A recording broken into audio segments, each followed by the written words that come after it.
which is now being recorded, with probably a day dedicated to renormalons, probably one of the most mysterious things still to tackle in our field. I'm very happy to have Marco Serone telling us about renormalons in the 1/n expansion. Go ahead, Marco. Thank you very much, Ricardo, and thank you for setting up this nice workshop. Thank you for the invitation. So I'm going to report about this work done in collaboration with Lorenzo Di Pietro, Marcos Marino, and Giacomo Sberbellieri of last year. So,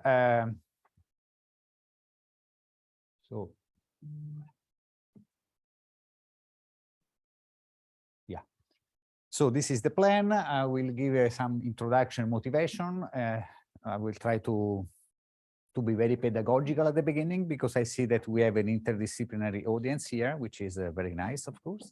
Then I will explain what is the observable, what is the object of interest that we are looking at. And then we will expand in very different ways. Then I will show you the results, the actual results, and then some conclusions. Okay. So let me go straight away to the point. So roughly speaking, with no mathematical rigor, there are two main points of resurgence that we might want to assume or understand. Essentially, they are the basics points. One is, this is in the context of physics. Okay, so I have in mind observables, in particular quantum physics, quantum field theory. So we have in mind some observables, and that we want to write in the perturbation theory in terms of small parameters. And then one of the points is that the observable, which special, if you wish, special observables, can be written exactly as an infinite sum of sufficiently simple series, where I mean that we don't want to enter into the possible very deep length e to the e to the e, but at the end of the day, they are sufficiently simple, okay, transeries. So this is the very first, probably tacitly assumed assumption that we make, okay? And the second one, which is stronger and more relevant, if you wish, is that at the end of the day, with only one series, the one that we typically love, which is the one giving a perturbation theory, so the one we can easily access to relatively easily, then all the others, through indeed the resurgence, are essentially derived, okay? Modulo maybe some constant, sometimes maybe we are lucky, we can also fix that. Also, this is essentially the point, okay? So indeed, we already, yesterday, we have seen some interesting application of resurgence, well, mostly in the context of differential equation, but there are also other interesting contexts in which resurgence beautifully works. But actually, in the subject of my talk, which is quantum field theory, this is to a large extent an open question. So why it's an open question? For a very simple reason, so there's nothing deep there, is that computing in quantum field theory, even a few times in this expansion, even in the basic expansion, is very hard. Okay, it's very hard. Just to give you the idea, nowadays in the quantum chromodynamics, which is, you know, the theory of nature for the strong interaction, after a lot of major work, people are able to compute 5 terms for some specific observables. Okay? So it's very hard. And then it's, you know, with a few terms, what can you do if you have only one series with a few terms? So this is the point in which we are stuck, essentially. So let me also remind you why quantum field theory is associated with resurgence and how the two subjects talk with each other. So I apologize for the experts here, but this, well, I think it's good to give some idea on how these things enter into this field. So there are essentially two known sources of asymptotic series. So the perturbative expansion quantum field theory is, of course, an asymptotic series. It's not a convergent series. Otherwise, we will not be here talking about resurgence. And there are two known reasons. There might be others. Okay. So far, we know about two. One is very general, and it's this one. So when you do this computation, these computations are rearranged in the fields in terms of so-called Feynman diagrams. So you might have heard about it. So of course, I don't have time to tell you what this Feynman diagram is. But anyhow, when you do this computation order by order in the small coupling constant, the number of diagrams grows factorially. And typically, there are no large cancellation among these diagrams. They contribute, say, order 1 adding up. And this, at the end, gives you at loop level n, you get an n factorial simply coming from the fact that we have many diagrams. Okay, so there is a factorial growth of the number of diagrams. So, and this since a long time ago, you see these old papers, are known that there is a way to control this large order behavior that talks with, is related to instantons. Instantons are a classical solution of the Euclidean equation of motion. There might be also complex instantons. And the action of these instantons at the on shell action, so once you compute it, are actually determining the growing factor of this large order behavior. There is another contribution, the one Ricardo was mentioning before, which is specific Feynman diagrams. Okay, so few Feynman diagrams whose contribution is very large. So now it's the other way around. So we have order n factorial as the value, but for a few Feynman diagrams. Okay. So these are these are much more mysterious. In the Borel plane, they also give rise to some singularities, and the singularities associated with this other contribution are generically called renormalons, renormalon singularities. So the name comes from the fact that this has to do with renormalization in quantum field theory. And I don't think I want to enter into the detail, but they are typically, they appear when you have a quantum field theory which has dimensionless couplings. Okay. For instance, in the standard model of high energy physics, this is typically the case. The gauge coupling constant are dimensionless, classically dimensionless. Yukawa couplings are dimensionless, and so on. So all these theories are going to be affected by this phenomenon. Okay, and when they are present, at least for the few examples of theories we can control about, they are more important than this one, in the sense that the large order behavior of your observable is dominated by this second effect. Okay, this also have been found long ago in simpler models. So just to very quickly remind you, so when the factorial growth is given by instantons, so the first case, so we don't have renormalons, then these transeries, the transeries that we get have a simple meaning. So each series in the transeries is essentially associated with an instanton configuration. So we have what is called the semi-classical understanding of the origin of the transeries in quantum field theory. So this is very nice. And again, since, well, there has been a lot of citation on Andres' work. Indeed, he was one of the major player in this business long ago in finding that in quantum mechanical system, indeed, the resurgence work. Okay, and in certain cases, indeed, the resurgence can be done so well, so to say, that you re-encode the whole series in the single perturbative series using Picard-Lefschetz theories and steepest descents. But anyhow, I mean, this is more or less a relatively under controlled framework of quantum mechanics.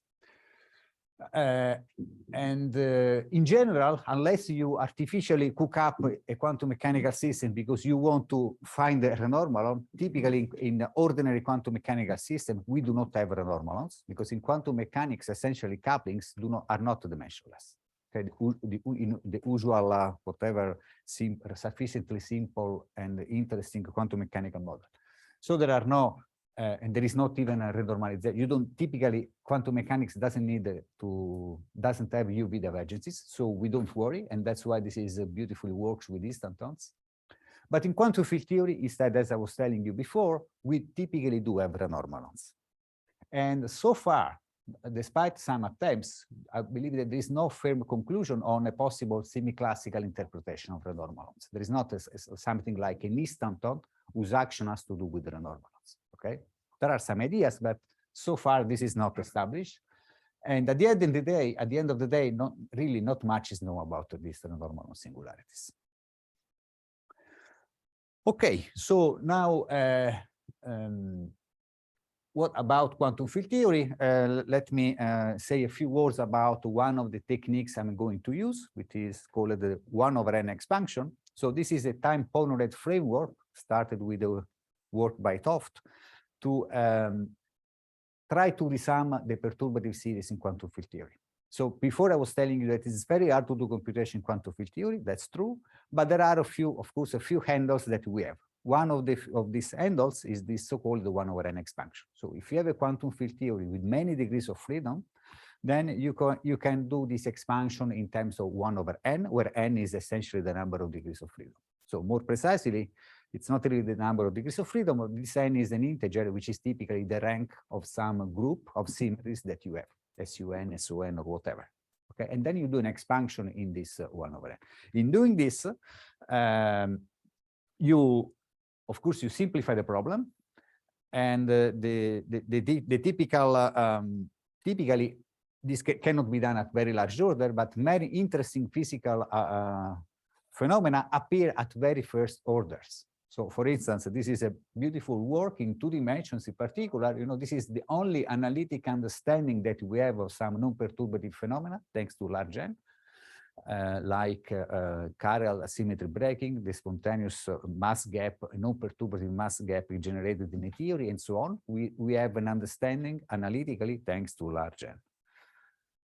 Of course, I don't have time to enter into this. So, and also this is well known to the expert. Okay, so this is what the 1/n expansion. So at the level of the number of Feynman diagrams, 1/n rearranges the diagrams in a way in which at each order 1/n, you no longer have a factorially growing number of diagrams, but now they are exponentially growing. Which means that if you take an observable here, like f, this is my generic observable, then I write first an expansion in 1/n. And each of these objects depends on a coupling. The coupling is called lambda. This is the coupling constant, which in the case of 1/n is a specific combination. It's called a Toft coupling. Then they claim the generic situation in 1/n, generic meaning when there are no renormalons, is that this fk of lambda, if you expand, so this fk of L now are the usual perturbative expansion of perturbation theory, but now at fixed order in 1/n. Okay, so this series here is actually convergent. It's no longer asymptotic.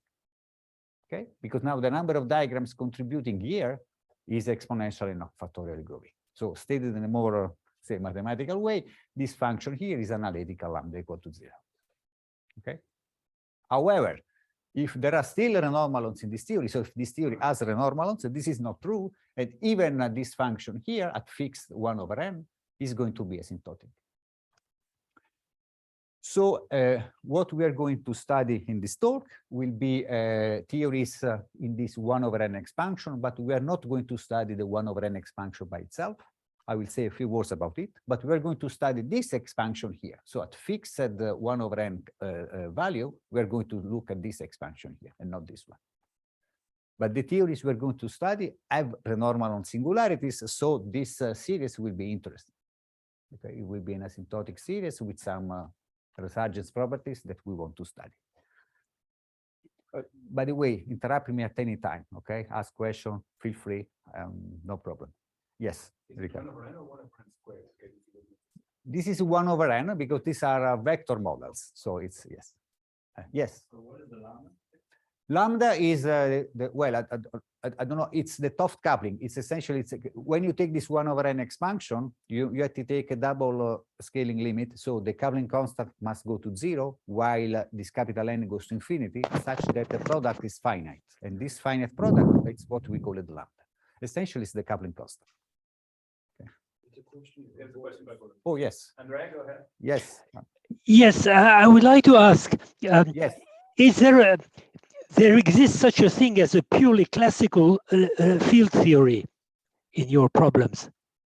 You can write a field theory in classical sense. Is there a signature that the quantum theory has renormalons at the classical level? Well, Andrea, yes, I will say that generically, yes, because as long as you see that your Lagrangian at the classical level has a dimensionless coupling, you might be affected by renormalons. Yes. So is the classical field theory behave differently then? Well, at the classical level, you won't see you won't see the renormalons appears as a bubble correction, which are quantum mechanical. So so if you are strict to the classical level, you won't see this effect. Okay, thank you. Yeah, you're welcome. Okay, so so once again, this is the coupling. This is the series we are looking at. We will look only at a few number of in K. So essentially, most of the time, either only the first one, the leading, or the next to leading, very few terms, and then we will look at this series here. Okay. So the reason is that studying this series in 1/n is very complicated, because although this 1/n is a powerful technique in quantum field theory, looking at the next to next order in 1/n is typically hard. Okay, so this is a much more complicated story. But again, I will spend, if I have time, a few words about the 1/n series in itself. Okay. Yes. So even for vector models, you have exponential growth rather than polynomial? Yes, I mean, if in vector models, which are the one I'm focusing it, if not for renormalons, these are convergent. This series, you have exponential, yeah. Yeah. No, sorry. In fact, I wasn't correct. I mean, the number of diagrams is exponential. It's not growing. The factorial growth is due to renormalons. As we said, it's not because the number of diagrams is much less here. But this is now becomes asymptotic because there are these specific Feynman diagrams which grow factorially. So. I recall that for those series for vectors now that are grow polynomially in the order. Yeah, I mean, exponential means polynomially, essentially. Well, that's what I mean. It's in contrast to factorial. Yes. Yeah. So these are, if not for renormalons, this is a convergent expansion. So, of course, there are special theories in quantum field theory which are easier to study. And these are the one we are going to focus today. Essentially the whole day, almost. There will be 4 talks on these theories. So these are theories in 2 dimensions, one time, one space, okay, 2-dimensional theories, with a large global symmetry. Large global symmetry because we want to do this 1/n expansion. And these theories are going to be not only 2-dimensional, but integrable theories. So very special theories. Pay attention that integrable doesn't mean that you know everything of a theory, just to make you clear. So integrable means that there are an infinite number of conserved charges that in principle allow you to determine everything, but then it can be hard task to compute everything.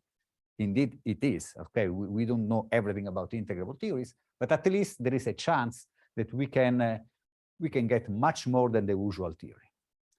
Okay, so and then in fact we will put together integrability and 1/n to compute quantities in a way in which typically we cannot, say in infinite number of times or even exactly, and then we will look how to interpret from the quantum field theory point of view. So just as you will see in the next 3 talks, this morning and the afternoon, integrability alone is enough to activate resurgence and study these theories. 1/n is a sort of an extra condition that you have, okay?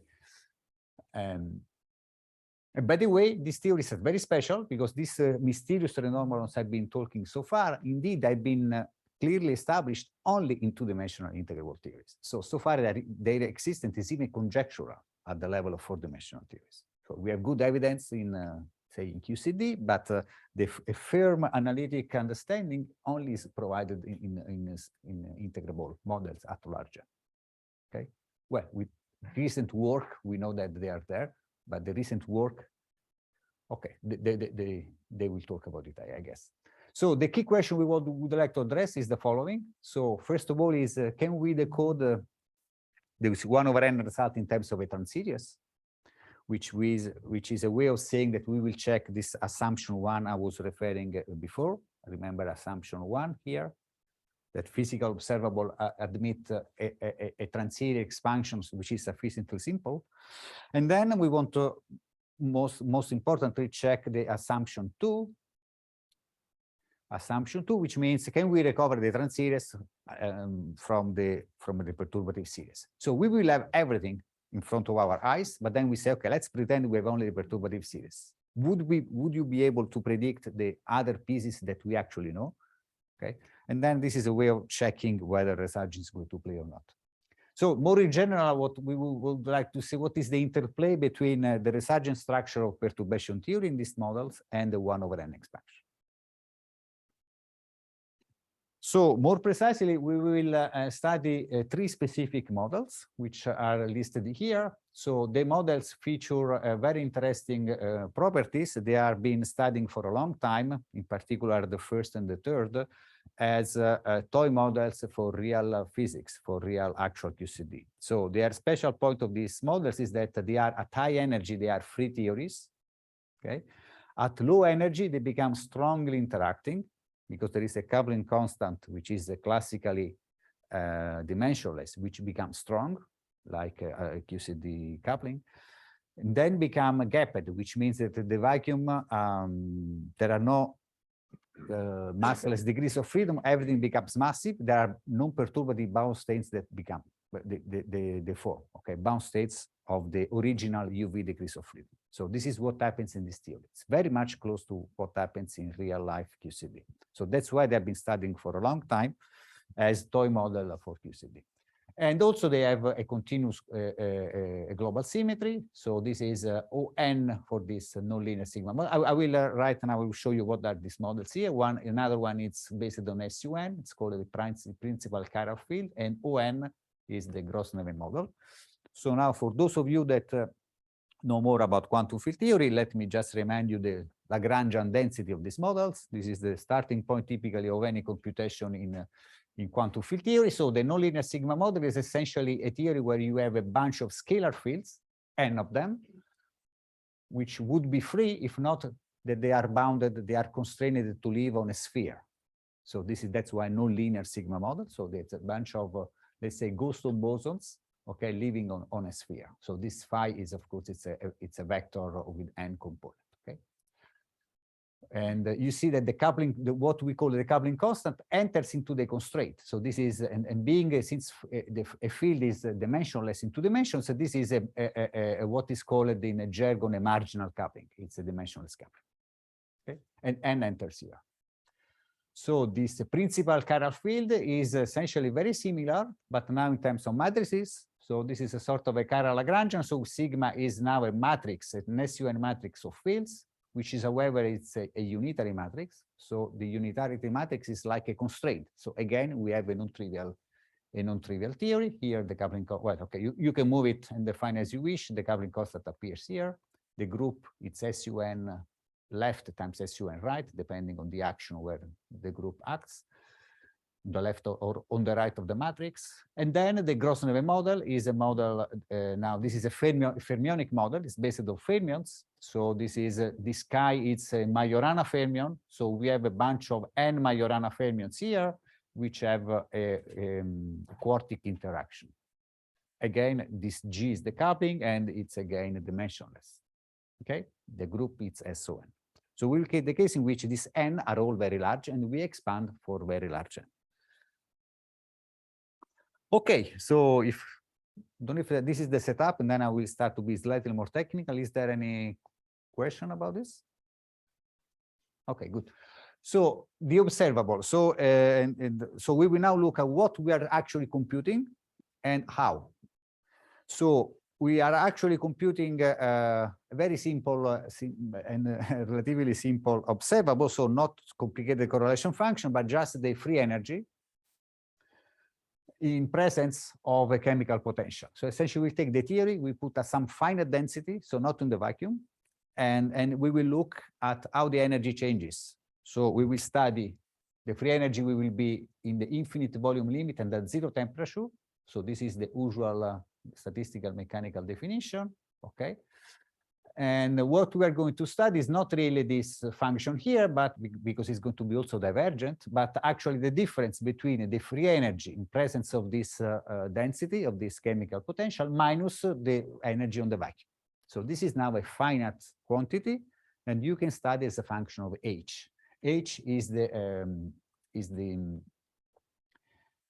chemical potential associated with this charge. Okay, so there will be a U1 charge which is, of course, you take this large group, we have SUN, SON, you select a U1 into this group, and you switch on this chemical potential, okay? Now, this is, of course, this is a long story. It has been known for a long time that this object here can be computed exactly in this theory. So it can be computed exactly by using a bunch of techniques. So first of all, you have to use the fact that in this integrable model, the so-called scattering S matrix, the scattering of particles can be computed exactly, at least the 2-to-2 scattering, which is the only non-trivial scattering. And once you know this S matrix scattering element, you can use the so-called thermodynamic Bethe ansatz to actually fix what is this free energy here, exactly. Okay, so and this business has been done since the 80s, starting with the work with Polyakov and Wigman. So just a little bit more precisely, so I told you that in this theory, there is this theory are called the gapped. So all the degrees of freedom have a mass. So you take the smallest degrees of freedom, the lightest one, which is a particle with some mass m. And then what we expect on physical grounds is that when H, where your density is sufficiently strong, when the chemical potential is sufficiently strong, which means is greater than m, so the minimum of the theory will no longer be just the vacuum, but there will be some finite density. So like in a star, like in a neutron stars, right? So the finite density will induce that the vacuum will be populated with particles. Which particles are the one which have the correct charge with respect to this U1? Because they will favor the energy.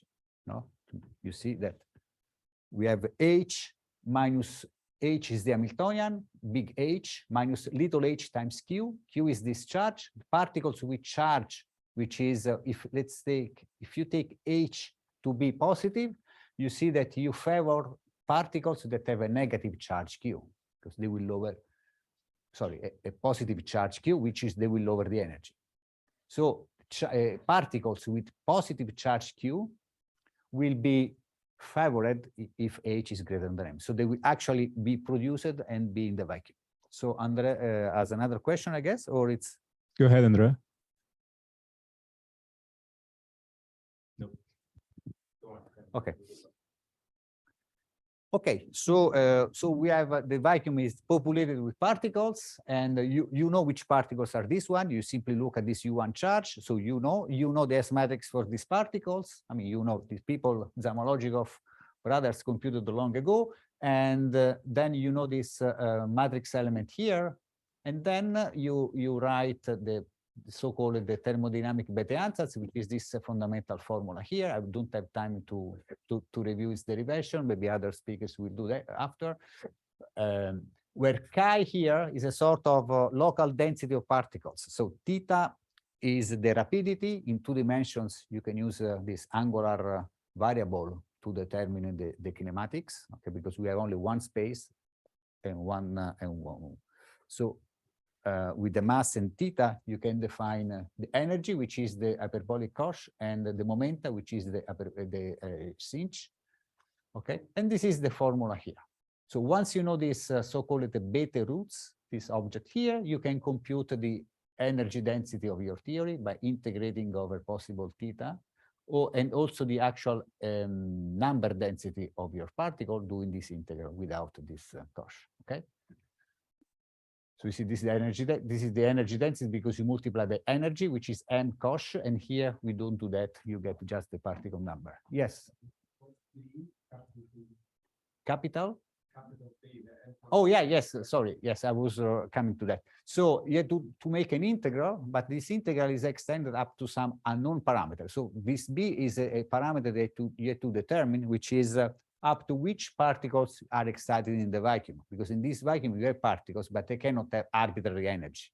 So they have some energy up to some extent, and no, this is not. This is a finite quantity that actually well defined that you should compute. So there is no cutoff here. Everything is finite, no problem. This is simply an object that you should determine. So in here, how do you determine? It's a bit more complicated in this first direct approach to the problem. You have to essentially, you have to say compute this rho here. You have to, as a function of b, then you invert this B as a function of rho, you plug it here, and in this way you will get E as a function of rho. And in fact, in this way, the free energy, so our actual observable, will be determined as the Legendre transform of this process. So it's a complicated story. No, you have to invert this relation, plug it here, take a Legendre transforms, and finally you will reach our observable. So there is another more convenient way to do this, which is equivalent. You introduce another function, which is this epsilon of theta here. You write another TBA equation, which is this one. And in this way, you get straight away both f, which is an integral of this epsilon here, and also what are the values of b. B will be determined by the zeros, the first zeros of this function.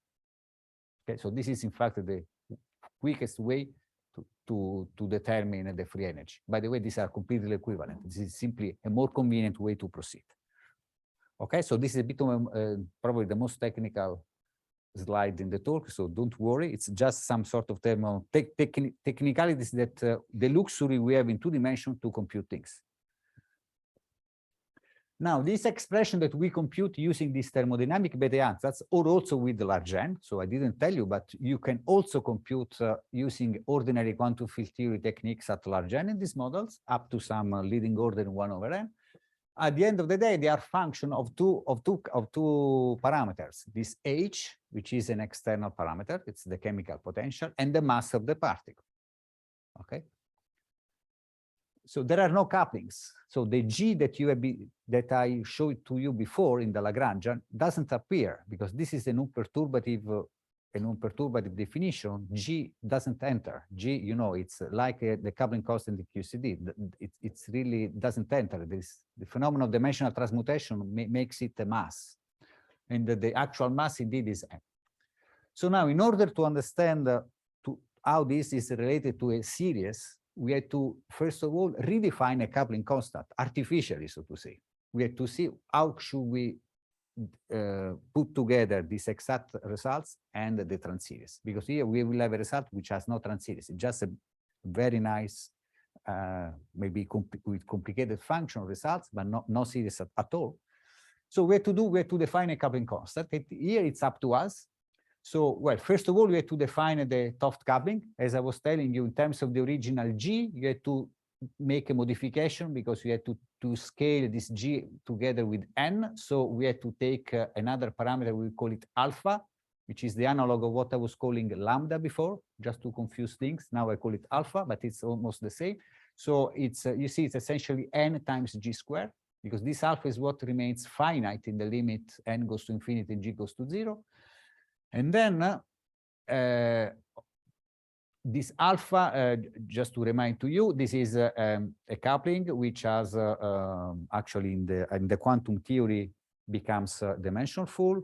So it runs in technical jargon. This is the beta function that you can rewrite. It has this form. So you see this negative sign is the sign of a theory which becomes strongly coupled in the infrared. This psi is this factor. These are all, of course, completely known in the literature. And this is the beta function. I wrote the first 2 terms for good reasons, because these are the only 2 terms which are universal. They do not depend on the way in which you define the coupling. They are so-called the renormalization scheme independent. Okay. And then what do? We define the coupling. So this is a definition for us. Since we know M and we know H, we define the coupling this way. So why this is a good definition of a coupling? So the coupling, as I told you, it's dimensionless, but at the quantum level, it depends on a scale. This is called typically the renormalization scale. It's the scale in which you look at the problem. It's called the mu. It's a so-called the sliding scale. So with this definition, okay, this definition, you can call it the TBA renormalization scheme. You see that this factor is fixed by the fact that if you compute the beta function of this alpha, beta function is essentially the derivative, the log derivative of alpha with respect to mu. Here you can do this explicitly. You get this formula. You get a closed form expression that, once expanded, reproduces the first 2 terms here. So this is the very first sanity check that what we have defined is a good perturbative coupling. Okay, it reproduces what you expect on general grounds to be this formula here. And that's it. This is the only check that actually we do and that you can do. There is, of course, another very good reasons technically to choose this coupling, because once you plug into this Bethe ansatz, many things simplify. So it's technically a convenient definition. And on top of it, it is a good definition in the sense that defines a coupling constant. So now, using this formula, we take the beautiful 1/n or Bethe ansatz expression in terms of h and m, and we plug this alpha, and then we expand in alpha. In this way, the very nice exact expression becomes a transeries, where we can determine all possible terms, because we have the actual expression, okay?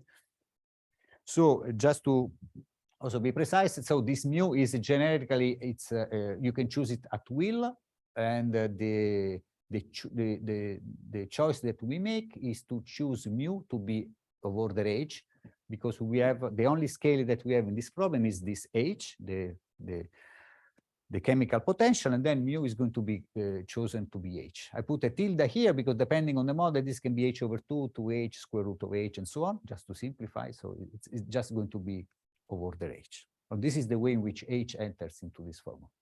Okay. Okay. So so I glossed over. I didn't show you any details, but the TBA question I was showing you before can be solved numerically very well, or sometimes even analytically. Okay. So for instance, in a very nice work, not sure if Janos will talk about, for a specific case where things further simplifies, there is a way of writing some closed analytic expression for this as the solution for the TBA equation. Otherwise, you can expand and you get many terms. And similarly, at large n, you can also compute analytically the very first expansion.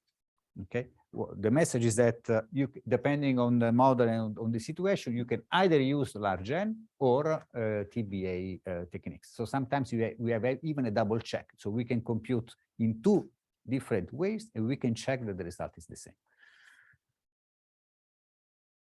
So, well, the first nice news is that the first assumption is verified in all the models. So in all the models we considered, and the first 1/n correction, once we expand the full solution, we get a transeries which are sufficiently simple in form. So no weird things like log of log or log iterated many times, or e to the e whatsoever. Very simple transeries of the following four. So if now this is our original observables, remember we are expanding 1/n, so more precisely 1/n minus 2. Okay, that's a technicality for small delta here.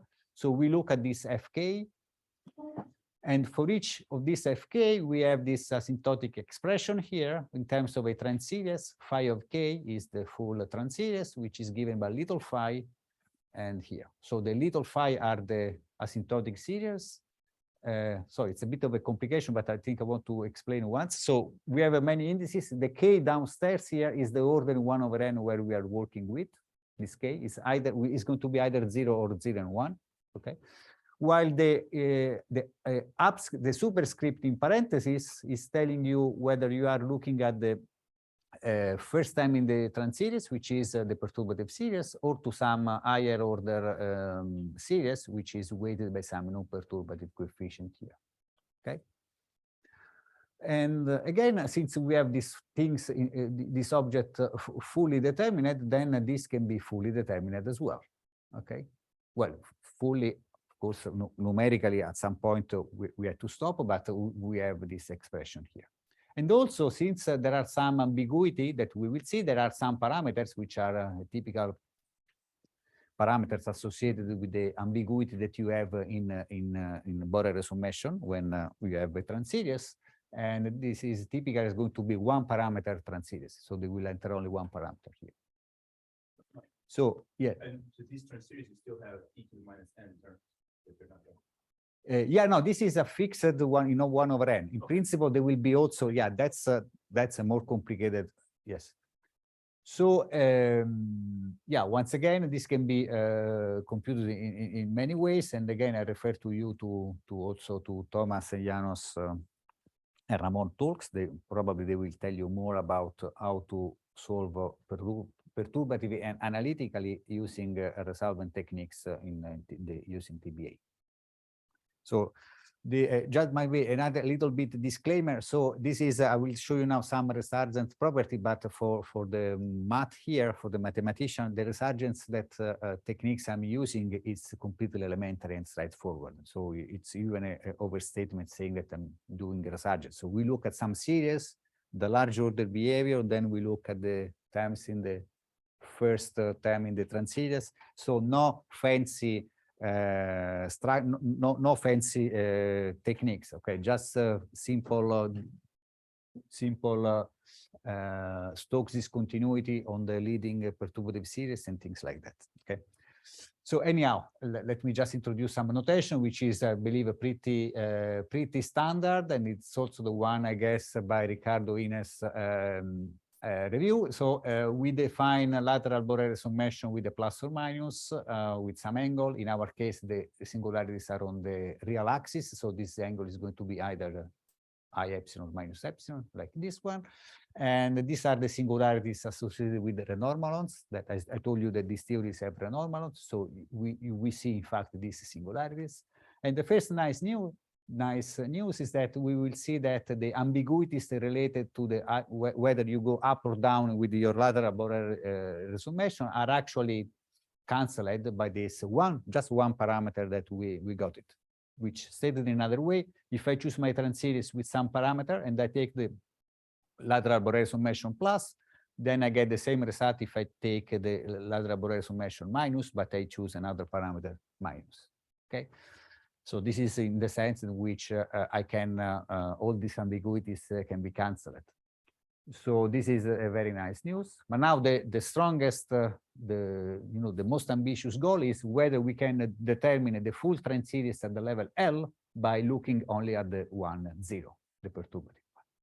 Okay, so this will be this is typically the dream, right? So the best you want to achieve. And the answer, as we are going to see, is actually model dependent, which is a bit surprising, but so I think I have to rush because I'm doing a little bit slow. So now I have to show you the results model by model because there is not a general story. So we have 3 models and essentially 3 different stories. So let's start with the nonlinear sigma model. So in these models, we computed the leading order F0 and the next to leading order F1 in 1 over n. Then in these very first orders, things are very, very easy. So in the sense that actually there are no transeries, the series stops. So you have a transeries in the sense that you have a perturbative, a non-perturbative, but then each of the asymptotic series truncate at final term. Particular, the leading order becomes essentially very simple. The perturbative series has 2 terms, and you have only one transeries term, which has only 1 term. And then all the rest is 0. So it's a very boring transeries, and you see that if you have this, you are not going to get this one. There's no way in which you can activate resurgence. And then if you wish, the system trivialize, and resurgence cannot be used, but cannot be used in a dummy way. So we shouldn't be too worried about this. At the next to leading order, instead, the things are more interesting. You can compute the series, and this gentleman computed for us. And then you have here, this is now an asymptotic series. You see that also this series, the logs also appear, log of alpha, only log of alpha, not other powers. And now here we see that, again, our exercise is if you give me this series, if I hand you this series, would you be able to predict the rest? And well, what can I do? I compute the Stokes discontinuity here. If you do that, you realize that the minimum you might want to get is this factor here at the level 1, just to cancel this discontinuity. And in principle, since this discontinuity doesn't have any further transeries, so again, this is quite of a boring resurgent properties. We have a perturbative series whose discontinuity is very simple. You will predict using resurgence that this is all you have to do. And indeed, this is the case. So this is exactly the case. If you take the actual result is precisely what you would expect from resurgence. So just to give you a few numbers. So this is the exact result that you get if you compute straight away at some values, h. By the way, H is the larger the H, the weaker is the coupling. Okay, so H equal to 3 is a sort of a largish coupling constant.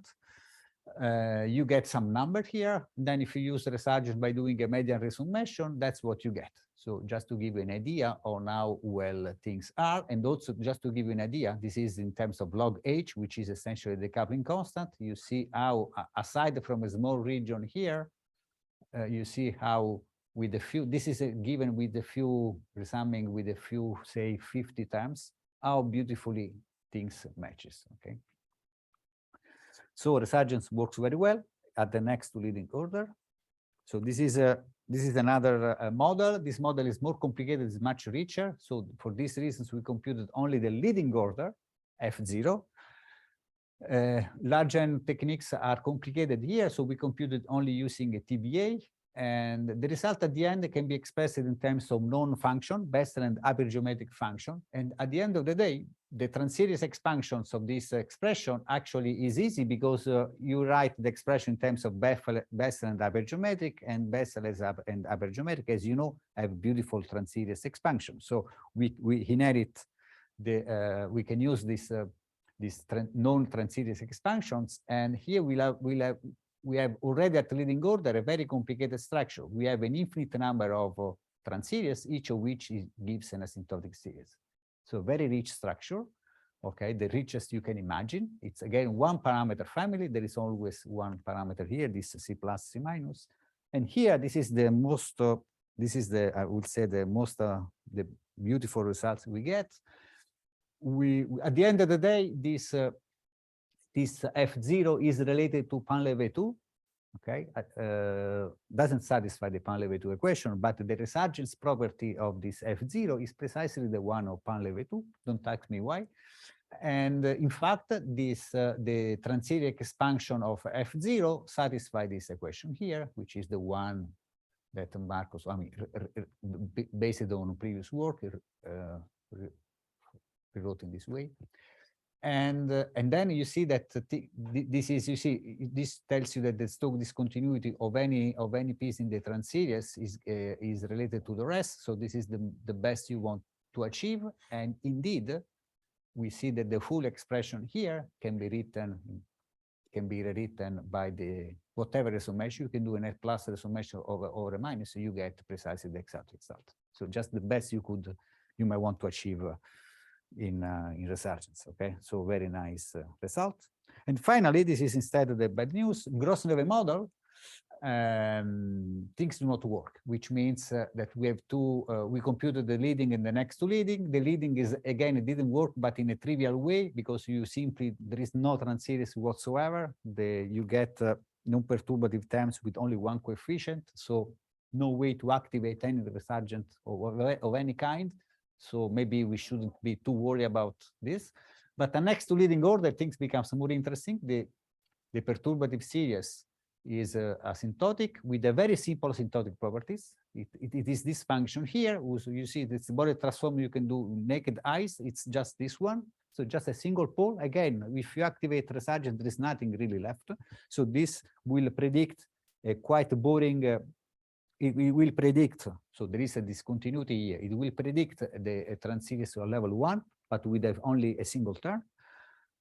Instead, if you do the computation, the transeries here, it's not a single term, it's a complicated transeries. So this is what you would predict using resurgence, this term. This term indeed is there, so this is a good news, but there are also many others that you won't be able to predict by looking at the perturbative series. So in the Gross-Neve model, in contrast to the other models, resurgence seems to fail in this 1 over n expansion. Yes? The top line in blue is what you get in resurgence, right? Yes. In In red is actually what we get by the actual from the actual computation. So this is the actual values, and this is what you would predict by you. Yes. Yes. But this is an assumption about the transeries structure, right? Not necessarily an assumption about the study. I mean, what can fail is the assumption of what the transeries involve, not that the resurgence is not that good. Well, perhaps, but you see that since the perturbative series is so simple, And the border singularity is just a simple pole with the residue. You see, everything is simple. While the transitions we get from the actual result is it's more elaborate. It's hard to believe. I mean, you are right in principle, but then in practice we don't see how we could fix it, right? I mean, this is the actual result, and we get it's so simple that. Yeah, no. I mean, we can. I will be happy if you can solve it. We'll be happy to. Yes. From the line. So again, the reason of failure is the fact that you consider a single parameter time series. You could consider a multi-parameter time series where there's resurgence at the next level that actually It is well possible. Yes. But the failure is the assumption that. Yes, it could be. I will at the end, I will give some other possible explanation of this would be failure. But I mean, I agree with you. I mean, we have chosen one parameter because, first of all, they were working so nicely, and also because this transition looks relatively simple. It may be the ansatz. Yeah, it is a possibility. Yes. When I say failure of a one parameter family, let's say yes. Okay, then I don't know if I have time, probably not. Just wanted to tell you very quickly, so I won't explain in detail the slide, so apologies for this. So about the 1/n series in itself. So remember, we've been working at fixed order 1/n and looking at the expansion. Now we look really at how the full series 1/n behaves. So the first point I want to tell you is that typically the 1/n behavior is asymptotic. And you can look at this already from looking at dimension integrals. If you look at integrals, you see how this asymptotic behavior works.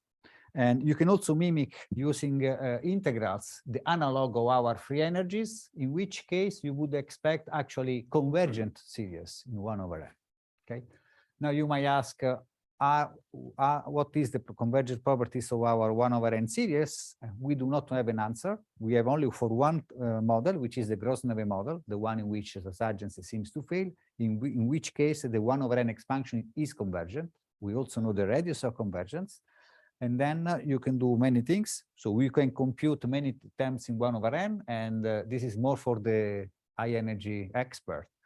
If you compute many terms in 1/n, what you can do, you can analytically continue the function beyond its radius of convergence. So let me explain just a little bit this plot. So this plot is the free energy.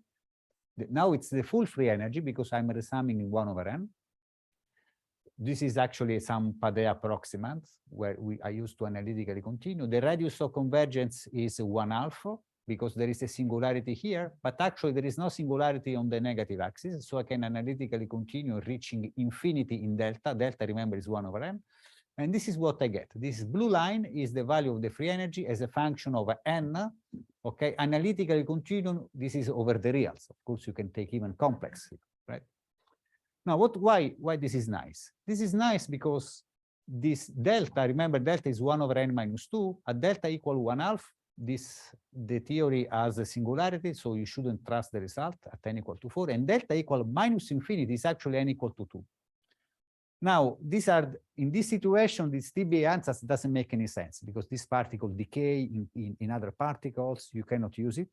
But as analytic continuation, we can determine these values. So you might wonder, what are these values? And actually, these values beautifully matches with the values that you expect from known dualities that this theory have with some other bosonic theory, which are so-called the Stein-Gordon theories.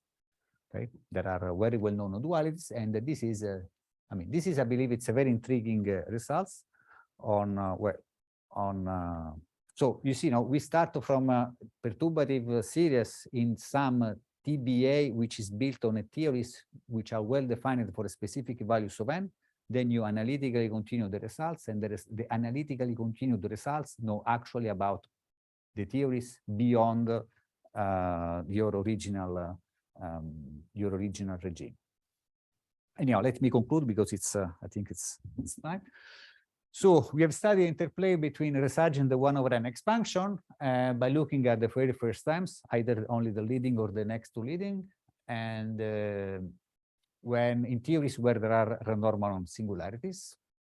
So this is something which I want to emphasize. So understanding resurgence in quantum field theory is, of course, very important.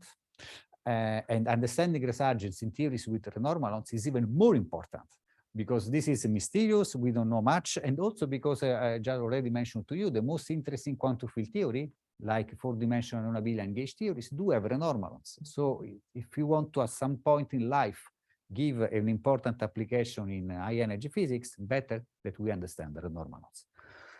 So in all the models, we found that the exact result of this observable can be indeed expressed in terms of simple transitions. And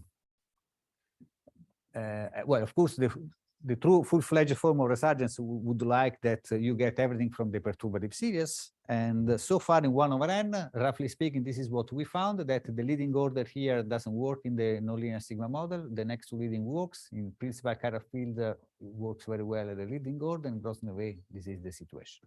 Now, as I told you, we shouldn't really worry about these two doesn't work here, because at the leading order, there is nothing you can do. The result is too simple to. So resurgence doesn't predict that if you have one term, you can predict another one, clearly. So we shouldn't worry. What is worrisome is only a little bit this one, in principle. Okay, the other two are not very important. Yeah, this is what. But this is more serious. And let me give you some possible explanation for this. So the first is that perhaps the perturbative expansion is not sufficiently generic, because once you do order by order in 1 over n, you simplify the story. And perhaps we should, like in the spirit of the Cheshire cat,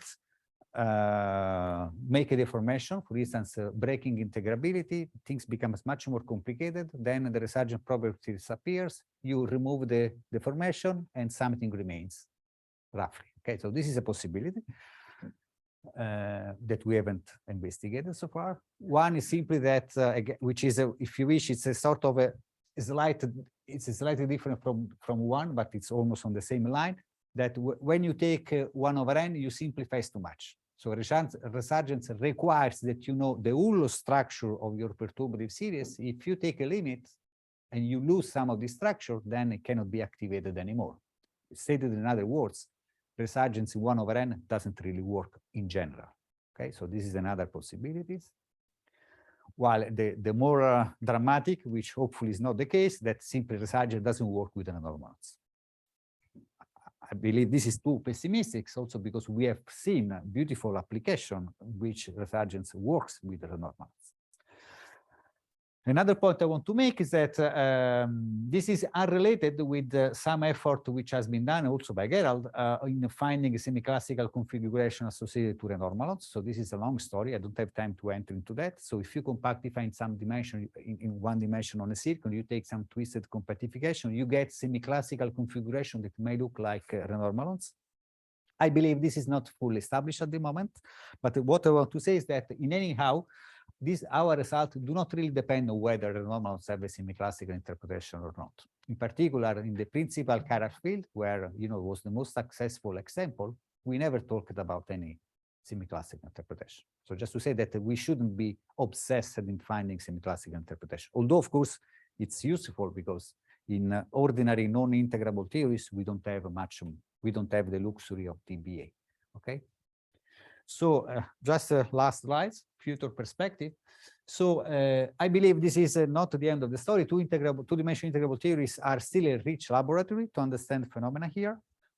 This is, of course, important because in these models, we can have a lot of terms and there are many things to be explored. So let me just list to you the first one.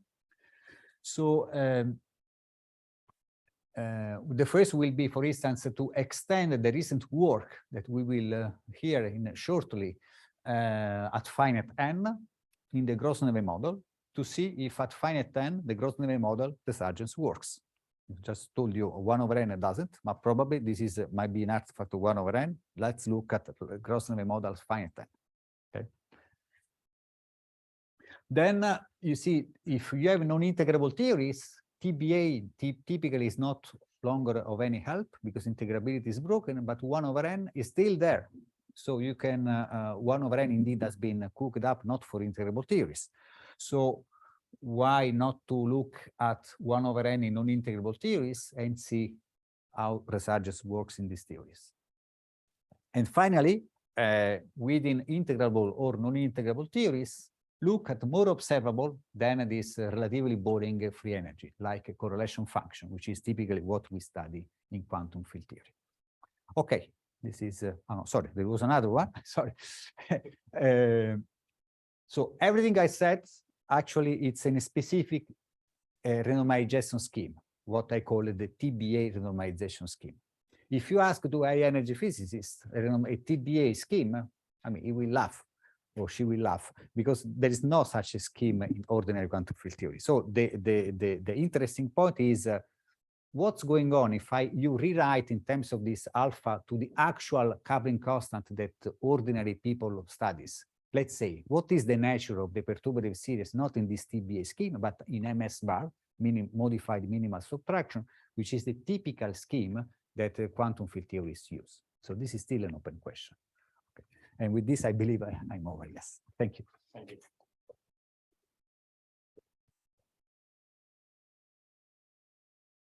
Questions, comments? Just two short remarks. First of all, that your result about analytic continuation to n equals 2 maybe is not so surprising because the S matrix itself already becomes in the end goes to 2 into that of the signed Waldorf model. Of course, that's black magic, but it is true. So the ONS matrix, of course, it's in principle only valid for n bigger than 3, but if you analytically continue, you get the signed order.